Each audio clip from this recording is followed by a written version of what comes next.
Welcome back to CIA Declassified. On the night of April 17th, 1961, the men of Brigade 2506, a CIA-trained force of Cuban exiles, approached the Zapata Peninsula. The plan was Operation Zapata. It was designed as a quiet landing, a stealthy insertion that would spark a national uprising.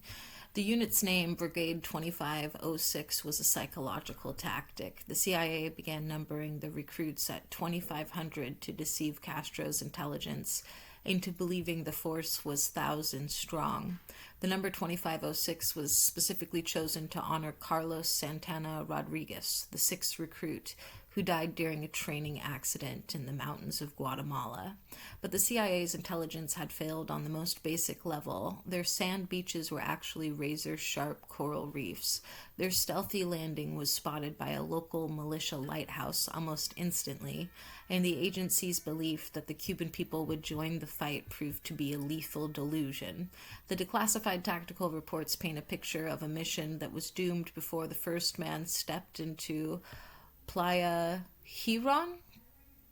Playa Girón.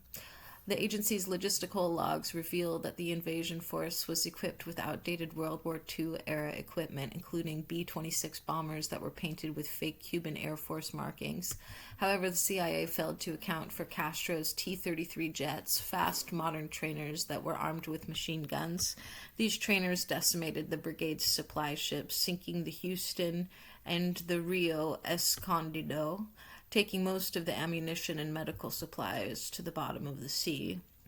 A quote from a declassified after-action report from CIA Inspector General Lyman Kirkpatrick. The agency's failure to achieve air superiority was the central tactical error of the operation. By allowing the Cuban Air Force to remain operational, we ensured that the landing force would be pinned down on a narrow beachhead with no means of resupply or retreat. End quote. The brigade managed to push inland toward the town of San Blas, but they were quickly overwhelmed by 20,000 regular Cuban troops and 200,000 militia members. The Zapata shadow refers to the literal darkness the men were left in as their radios failed and their air cover vanished. Declassified field notes from CIA operative Grayston Lynch, who fired the first shots of the invasion, reveal a frantic tactical environment.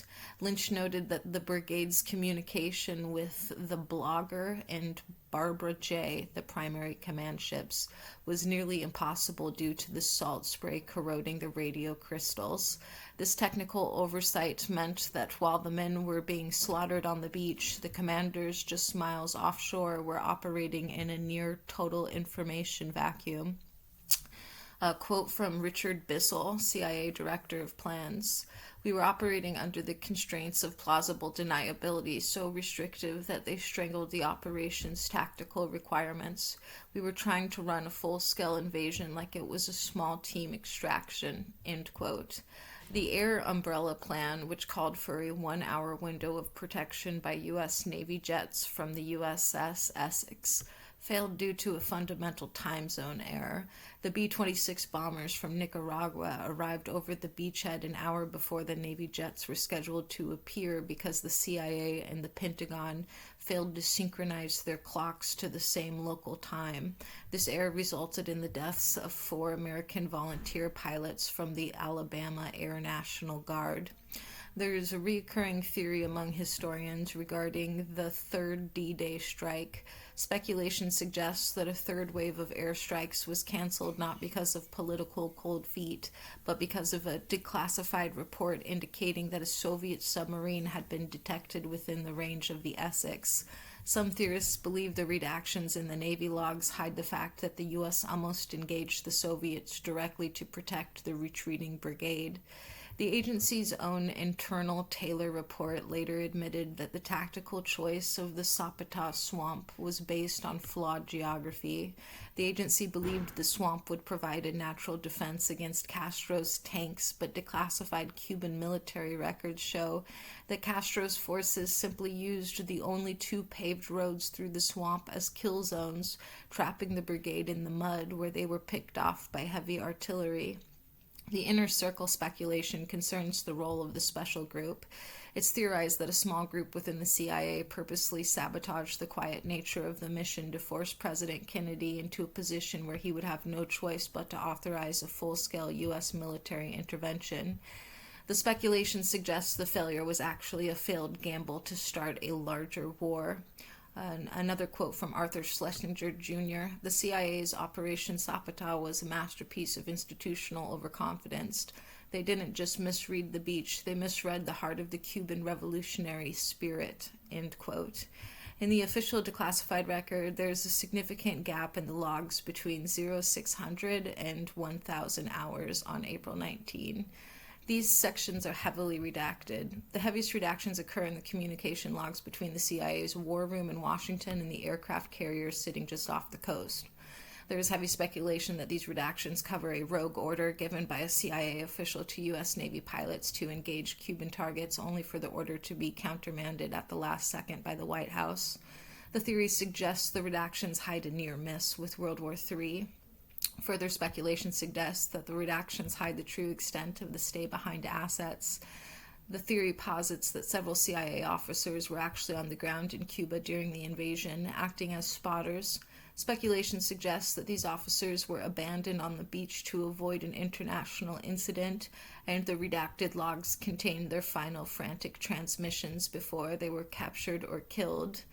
Was Operation Zapata a success? By every metric of the agency's mission statement, it was a catastrophic failure. It strengthened Castro's grip on power and pushed Cuba directly into the arms of the Soviet Union. A quote from President John F. Kennedy, April 1961, "Victory has 100 fathers and defeat is an orphan. The final responsibility for the failure of the Zapata operation is mine and mine alone." End quote. While the invasion failed, it did succeed in one unintended area. It tested the agency's ability to mobilize a large-scale paramilitary force in total secrecy. The lessons learned on the beaches of Cuba became the blueprint for the CIA's secret wars in Laos and Nicaragua decades later. From the ruins of Zapata, the CIA's Special Activities Division was born. Technological breakthroughs, satellite reconnaissance priority, the failure to identify the coral reefs at Playa Girón directly accelerated the development of high-resolution spy satellites, the Corona program. Standardized clandestine air support. The agency realized it could not rely on borrowed military jets. This led to the creation of Intermountain Aviation, a CIA-owned airline used for global paramilitary logistics, and tactical radio encryption. The jamming of Station W and the brigade's field radios led to the development of the first portable high-frequency encrypted radio units for field agents. Operation Zapata remains the shadow that hangs over every CIA paramilitary operation. It's a reminder that even the most sophisticated intelligence can be defeated by a single piece of coral and a lack of air support. The ghost of Brigade 2506 still haunt the halls of Langley. Next time on CIA Declassified, we move from the battlefield to the newsroom. We examine Operation Mockingbird.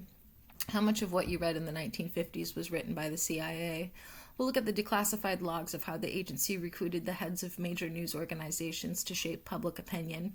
From the New York Times to CBS, we explore the day the agency decided that the truth was whatever they said it was. Join us for the Master's Voice. In the meantime, I'll see you in the archives.